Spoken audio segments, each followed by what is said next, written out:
Vai jūs ticat, ka ir Dievs? Jā. Jā. Es uzskatu, ka nē. Jā. Да, ребята, верим. Ak, Dievs, nu tā taču nevar prasīt cilvēkam uz ielas. Es nezinu. Valter, tu tici? Nu, tā, kaut kāda augstāka spēka, protams, ir. Vai tas ir Dievs, vai tas kaut kāds kosmiskais.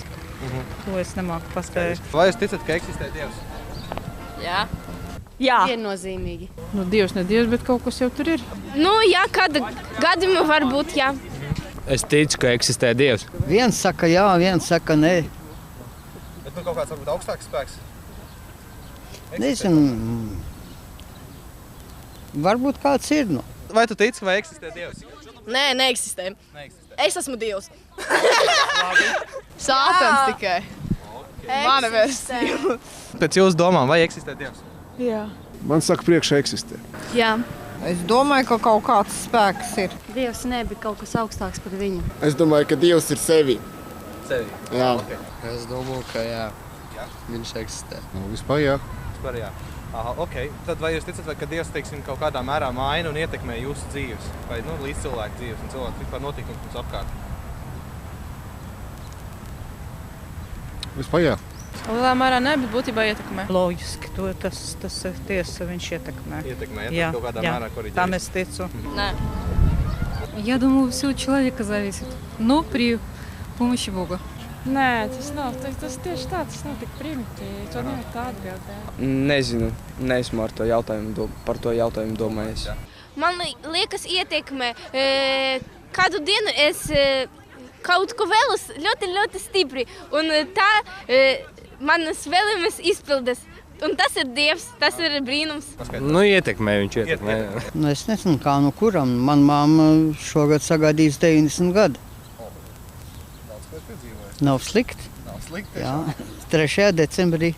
Kā jūs domājat, vai viņš kaut kādā mērā ietekmē jūsu dzīvi? Jā, Jūsu līdz dzīvi? Jā, vistiešāk, jā. Man liekas, ka nē. Tieši man.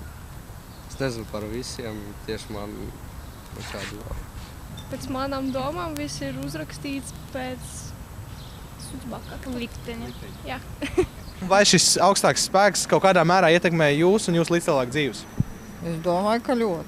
Es domāju, ka ietekmē. Nu, tieši kā varbūt. Nu, varbūt, ka tie lēmumi, kurus es pieņemu, ir atkarīgi no Dieva. Ar iekšējo sajūtu jūti, kad kaut kas notiek. Un tas notiek palīdzot kaut kam mistiskam. Un ko jūs saprotat ar domu nedzīvot burciņā? Nu, tas ir būt atvērtām, nevis, iet sabiedrībā, visādi izpausties, ka tu spēj nesēdēt, savā alā vienkārši un neko nedarīt, skatīties televīziju.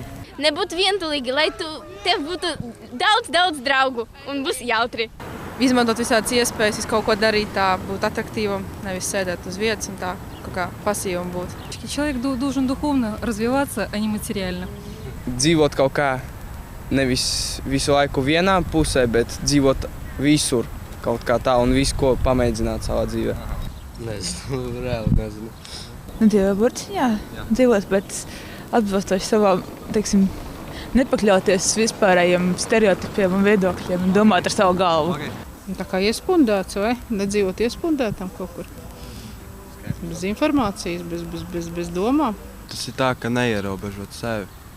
Darīt visu, ko tu spēj valsts labā un tautas labā un savu draugu labā. Dzīvot vajag tagad, citāk būs par vēlu.